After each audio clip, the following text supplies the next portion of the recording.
E é algo muito sério, né? Eu vou falar algo aqui muito sério, porque o que que as pessoas me dizem? Como que as pessoas me abordam?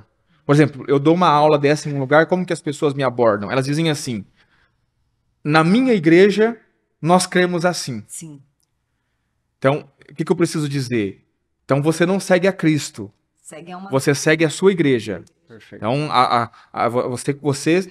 Ah, mas o meu pastor, ele pensa assim. Então, você não segue a Cristo, você segue o seu pastor.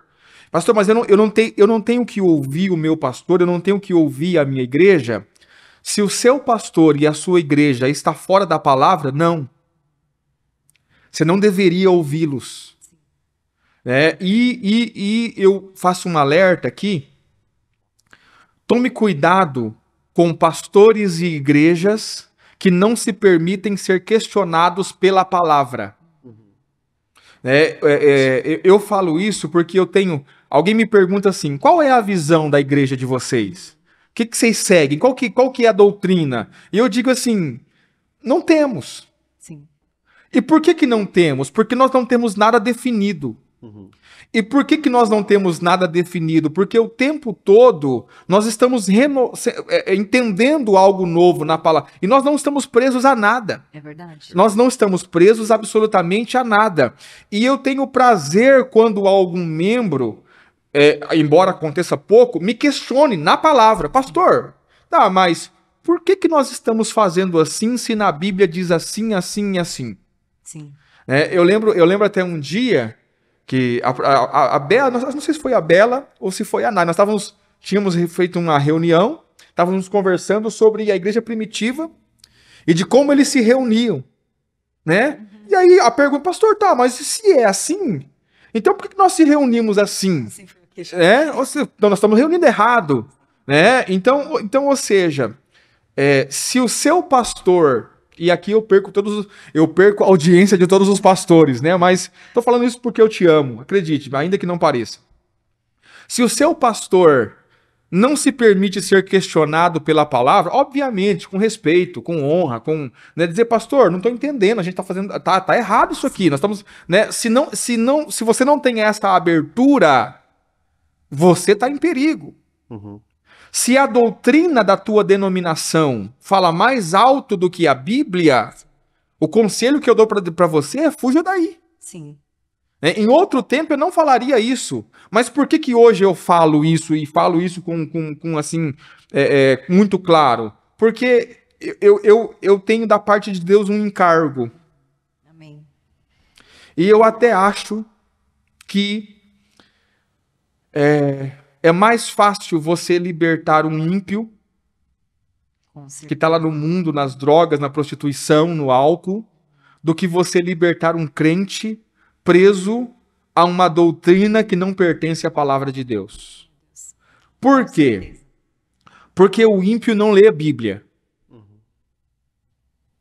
Então, se você disser para ele assim, olha, Jesus morreu para perdoar os seus pecados, o sacrifício de Cristo é suficiente, se você crê nele, ele acredita. E ele não vai dizer para você assim, mas lá na minha igreja não é assim, lá no bar que eu frequento não é assim.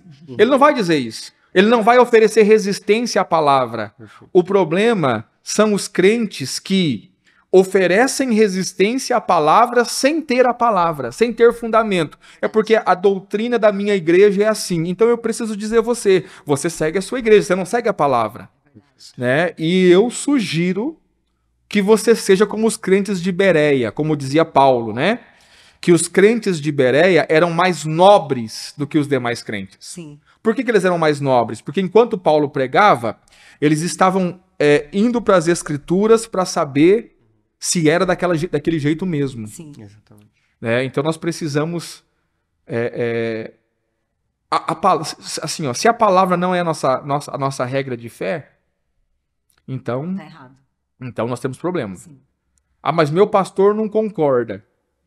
É simples, você tem que escolher entre seu pastor e Jesus. Perfeito. Nosso maior compromisso é com a palavra de Deus. Com a né? palavra de Deus. Certeza. Com aquilo que o Senhor diz, com aquilo que o Senhor quer de nós. Exatamente. Eu acredito que você expor ao seu pastor uma visão bíblica, não é rebeldia. Não, muito pelo contrário. Você se posiciona como instrumento nas mãos do Senhor para mudar talvez uma realidade de todo um povo, né? Uma igreja local que está presa ao engano. Exatamente. O problema é que muitas vezes é aquilo que nós vemos falando há muito tempo, né? Nós zelamos pelo nosso ego. Exato. E aí nós abrimos mão da verdade do evangelho. Só que você vai ver que Paulo fala, se não me engano, a Timóteo, que a igreja é o baluarte da verdade, né? É verdade. Ou seja, nós fomos colocados como defensores da verdade. E a verdade é a palavra, Sim. né? Nós sabemos que a verdade é a palavra de Deus.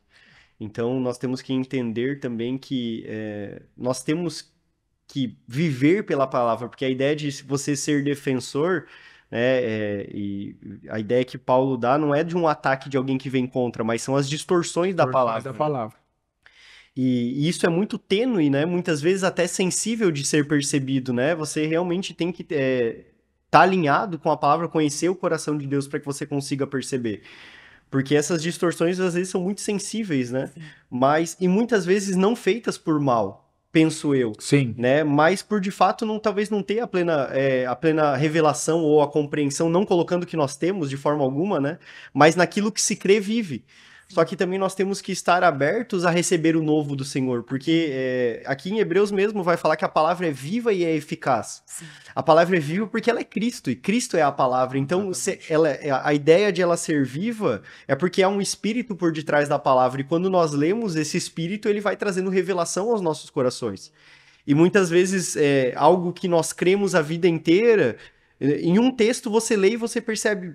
Cara, a chave nunca foi azul, a chave sempre foi vermelha. Exatamente. Só que aí o ponto é o que? Quanto nós estamos dispostos, né, a assumirmos publicamente, principalmente talvez numa posição de liderança, né, pastor, no seu caso, assumir publicamente e dizer assim, cara, não era, até esse ponto, né, a gente viveu assim, mas o Senhor me acrescentou algo que eu entendo que a gente não estava plenamente correto nesse posicionamento e agora nós vamos caminhar para uma nova direção.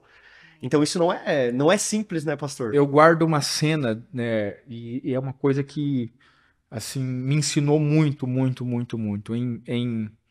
Eu me converti numa igreja, e até hoje eu faço parte da mesma igreja, e eu sou pastor nessa igreja hoje, né? A mesma igreja há 24 anos, mas quando eu me converti, nós críamos que a salvação se perdia. E nós cremos nisso por 16 anos. 16, 17 anos. Até que um dia Deus enviou alguém que nos convenceu, de fato, pela palavra de Deus, que nós estávamos errados. E que nós, então, começamos a crer que a salvação não se perdia. Mas não toda a igreja. Foi feita uma reunião para um grupo e meu pastor, né, no domingo, chamou toda a igreja, um domingo de ceia, chamou toda a igreja, e disse, olha, eu quero pedir perdão a vocês, porque há 16 anos nós temos pregado para vocês errado, nós temos ensinado errado, né? E a culpa é minha, foi eu que preguei errado para vocês. E aí expôs sobre a salvação e o correto é isso aqui, a salvação não se perde. E isso gerou em mim, na época, eu não era pastor, eu era só um jovem na igreja, uma confiança muito grande.